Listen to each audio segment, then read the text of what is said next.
So could you please tell me a little bit about yourself? My name is Kellen Kidwell. I'm 38 years old. I have 3 kids. Alyssa, 21, Kieris is 12, and Kai is 7. I'm an attorney for DFACS in Paulding County and recently divorced. So I just want to ask you a couple questions about women's role in society, women's empowerment, and even one question about identity. So to get started, my first question is, what were women's roles in your household growing up, or rather in your community growing up? In my household, I had a very strong female presence. They were very intense, strong personalities. Obviously, the first woman you learn about, most of us, is your mother. And my mother was very opinionated, very independent,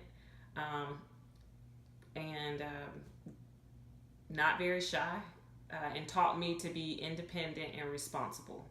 And that is her. And I believe her mother was the same way. And actually, she was one of 4 sisters. So I had 3 aunts on her side, and then my dad was the only male figure of those siblings. So I didn't have any uncles. I had 2 aunts on my dad's side, and I had 3 aunts on my mom's side, and every single one of them were strong women. They had kids, they worked, they did not stay at home, and they were opinionated, and they shared that with all their opinions with me. So do you think that at all impacted you in your life in any way? And if so, could you expound upon that? Absolutely. But I didn't finish answering the first question because the women in society were not like necessarily those women. Okay. But, okay, go ahead. So how did women's roles in your household, I guess, impact you or influence you? I definitely think it was a very tense situation. I never questioned, I was never ashamed of being independent. I had to be taught to be ashamed of being independent, basically, by other people. That was something that other people taught me. But I would go to school and I would try to be successful. And if I saw something that I thought was wrong, I immediately said something. I wasn't shy about it. I questioned almost everything, which seemed like I was being combative. But a part of independence is just thinking for yourself, doing things for yourself, and being responsible for yourself. The other part of that is taking a little bit too much responsibility when things happen to you that really are not within your control. You know, feeling like, well, somehow I had something to do with this, and somehow I need to take control of that. And then later, as I became a Christian, that became kind of a problem because a lot of that theology is about surrendering, and there was not much surrendering in my household with regard to female presence. That was kind of seen as something weak, but I had to learn how to do that appropriately. Kind of balance, have a good balance between being strong and independent, and then knowing when it's time to just let stuff go. So have you ever felt pressure to conform to society's definition of what it means to be a woman?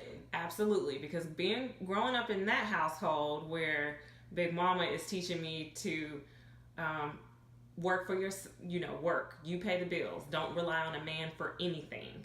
And even if you are with a man, make sure that if something happens to him, you can hold down the whole household.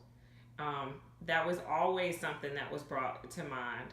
Even when I had my first child, and I had the option to take out child support, I didn't, because that was nothing to rely upon, nothing that I even needed to really be dependent upon. It was like, you have a child, make sure you can take care of that child, which is why I chose to be a lawyer. I was deciding between being a writer and a lawyer.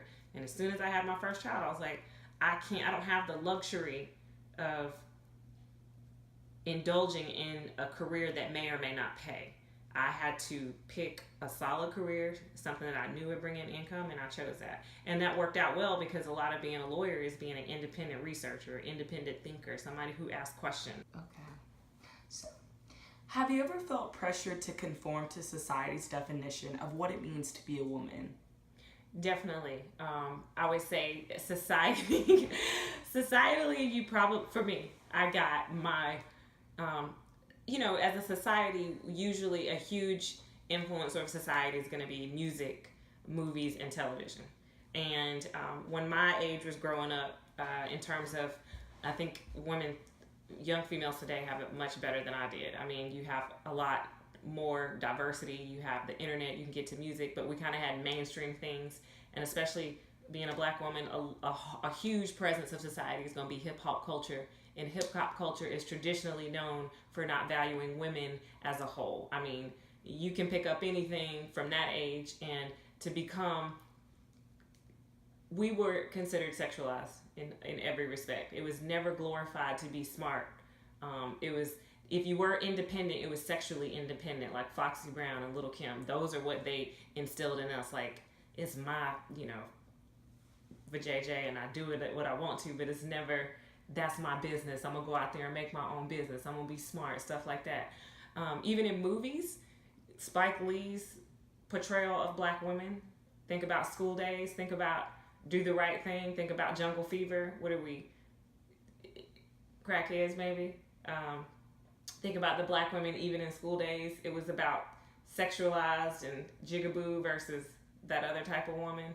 I don't think it was until Set It Off that it was about being smart and independent. And then look at how we were smart there. We were criminally smart, but not necessarily smart with being entrepreneurs or anything like that. Is never glorified. But listen to the men in the Jay-Z and Nas and stuff like that. Oh, I made my own business. I made my own money, blah, blah, blah. We never got that. It had to be something I think the only thing that we saw, or the main thing that we saw, was Claire Huxtable from The Cosby Show. And even that, and I'm a huge Claire Huxtable fan. Obviously, I'm a black woman attorney. But the part that made her completely successful was that she had a man and she had 5 kids.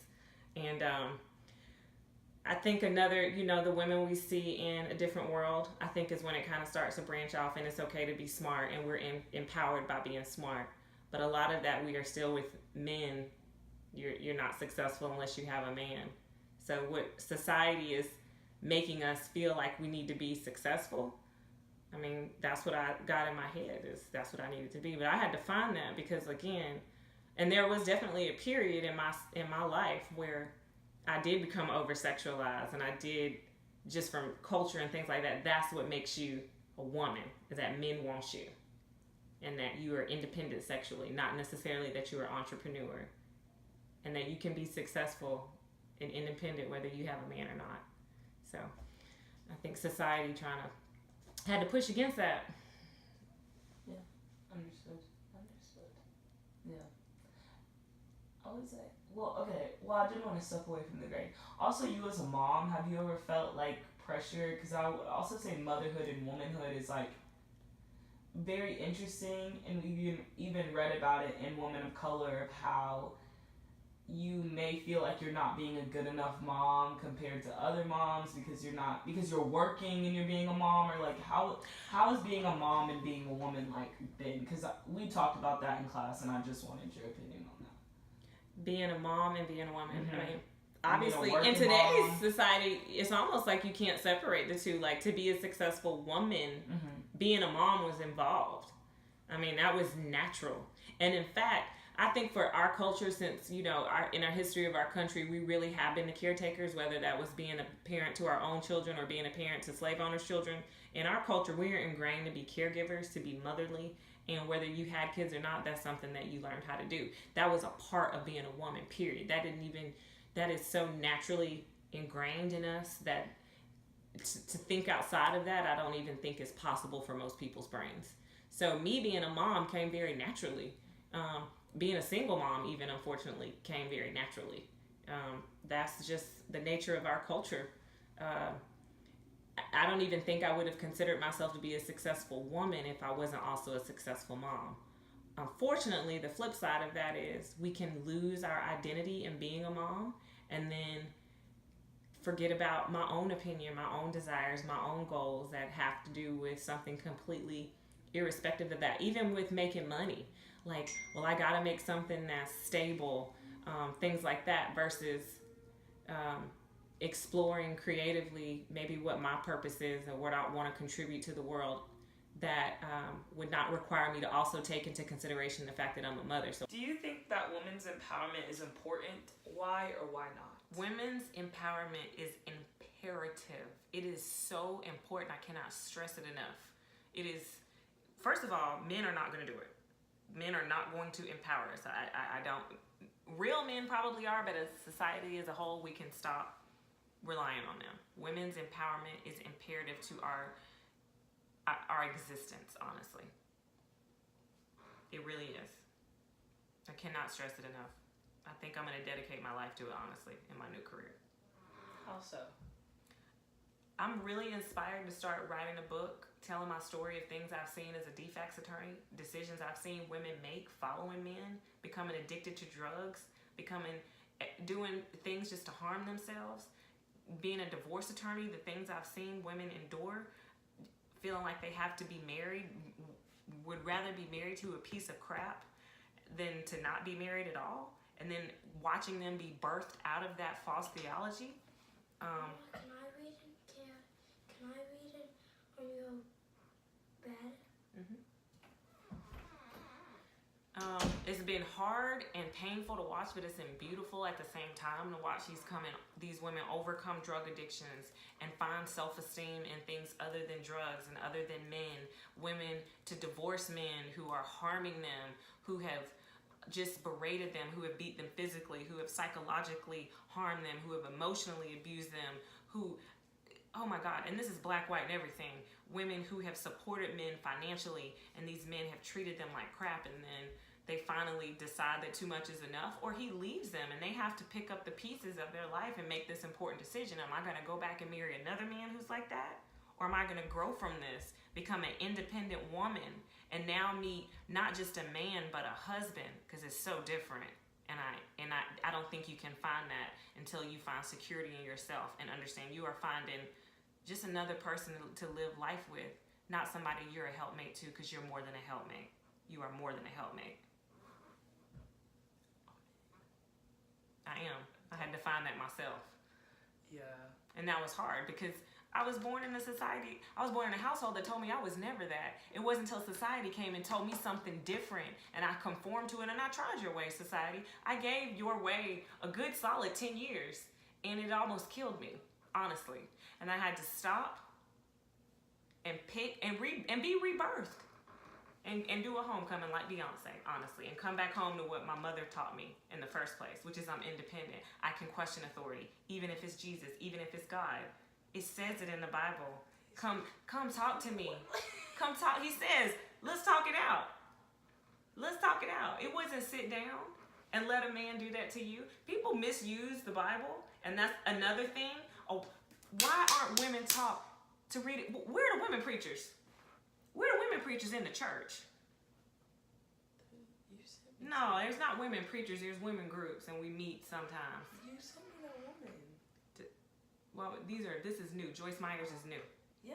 Joyce Myers is new. Priscilla. Beth Moore is new. Priscilla Schreier is new. I don't even know what they were doing before that, honestly. Being quiet, being wise. Maybe being victims like black people were in the slave days. I'll read the Bible. I'll tell you what it says. Woman, you be a woman. I'll be the man. But I'm sorry.